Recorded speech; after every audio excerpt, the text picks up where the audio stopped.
서울대학에 근무하시던 황농문 교수, 몰입의 즐거움을 쓰시고 몰입에 대해 전문가시죠.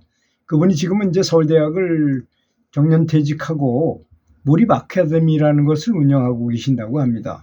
근데 이분이 몰입에 대해서 설명을 했는데, 이분이 이제 보니까 저하고 비슷하게 참선을 했던 분이에요. 그래서 화두선 할 때 한 가지 의심점을 계속 집중하게 되면 행복도 찾아오고 깨달음도 결국은 얻게 된다는 그런 것을 착안해가지고 공부할 때도 그런 걸 느끼지 않았는가, 이런 거를 한번 해보신 것 같습니다. 저는 사실 뭐 학교 다닐 때 공부를 잘 하는 사람은 아니어서 벼락 공부나 하고 이 정도였는데, 이제 교사가 돼가지고 취익교사를 하다가 장학사를 해야 되겠다는 생각을 했을 때 서울의 노량진 학원에 가서, 제가 운동선수를 가르칠 때 아주 혹독하게 훈련을 했으니 제가 제 자신을 공부시킬 때 어떻게 했겠습니까? 노량진 학원가에 가서 조그만 고시원 하나를, 진짜 조그만 방이에요. 큰 방을 여러 개를 잘라가지고 이렇게 그냥 이렇게 칸막이만 해가지고 이렇게 빌려주는 거였었는데요. 밥은 이제 식당에서 거기서 쿠폰을 팔아요. 그럼 뭐 밥값이 1,300원이고 거기 한 달 동안 사는데 16만 5천 원이었던 기억이 나요. 그 고시원 그 방 같지 않는 조그만 방 하나씩 쓰는데, 그리고는 학원에 가서 강의 듣고 와서 오자마자 집에서 더 열심히 공부하고, 진짜 몰입의 기쁨을 한번 느껴본 적이 있어요. 저는 정말 열심히 공부해 봤습니다. 처음에는 아무것도, 딱 책을 읽다가 일어서서 돌아서면 다 잊어버려요, 정말로. 그래도 계속했어요. 그랬더니 점점 더 머릿속에 남는 게 있더라고요. 그 지식의 빅뱅을 경험했다고 그랬잖아요. 그런데 이 책에서 보니까 이 몰입하는 이 황농문 교수의 얘기를 들어보니까 저도 일종의 뭐 고시 패스하는 사람이나 또는 도를 통했던 사람이나 또는 뭐 과학자들이 뉴턴처럼 열나게 생각해가지고, 또는 아인슈타인처럼 그렇게 높은 경지에 뭐 발명을 한 건 아니지만 나름대로는 하여튼 몰입의 즐거움을 느꼈다는 것을 깨우쳤습니다. 그래서 우리도 어떤 사람이든 간에 다 똑같아요. 그거는 몰입을 하게 되면 누구나 다 느낄 수 있는 것입니다. 계속 한 가지만 생각하면 언젠간 그것을 알게 돼요. 어떨 땐 도저히 안 될 때는 잠을 자다가 잠결에 딱 알게 되기도 하고 그렇습니다. 잠재의식이 가르쳐주는 거죠. 그런 것이 바로 창의성이잖아요. 창의력이잖아요.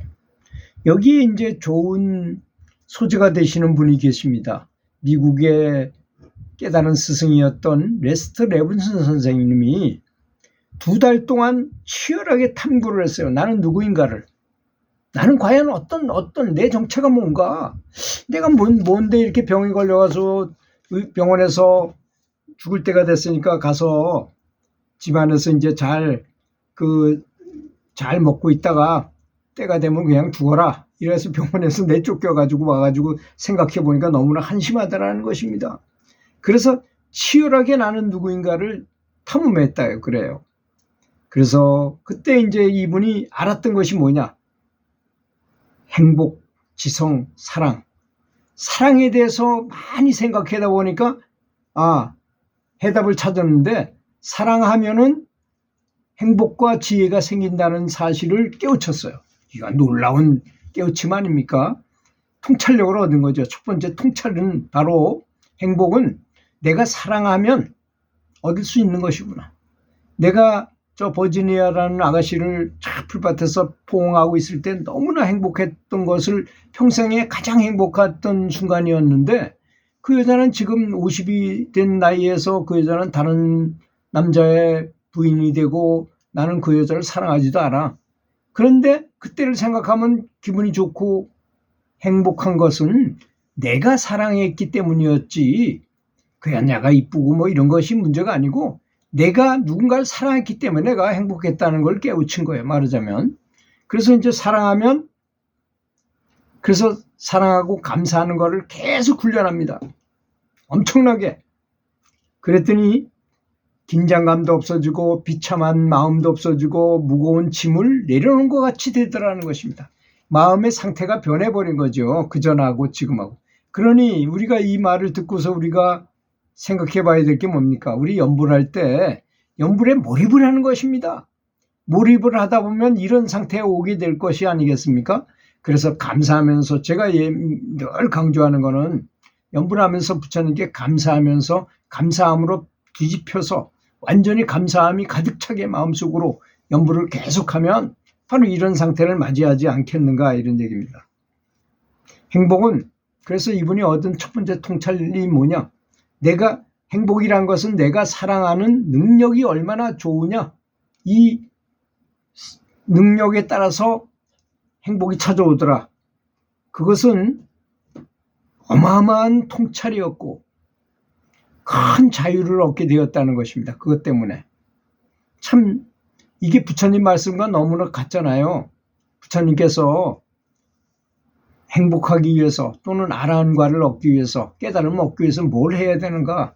그 중에 한 가지 방법이 바로 무량심을 키우면 된다. 무량심은 네 가지가 있다. 사무량심이 있다. 자비희사 네 가지를 닦으면 된다. 그렇게 감사, 사랑 이런 거를 키우고 또 키우고 키우고 또 키우면 나중에 깨달음까지 간다는 것입니다.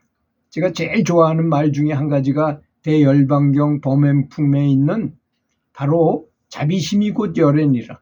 자비심이 곧 부처란 얘기입니다. 우리는 그걸 모르고 연불해가지고 부처님의 가피만 받으려고 그래요. 나도 노력해야 될 거 아닙니까? 자비심을 키워야 될 거 아니겠습니까? 사랑하는 마음을 키워야 된다는 것입니다.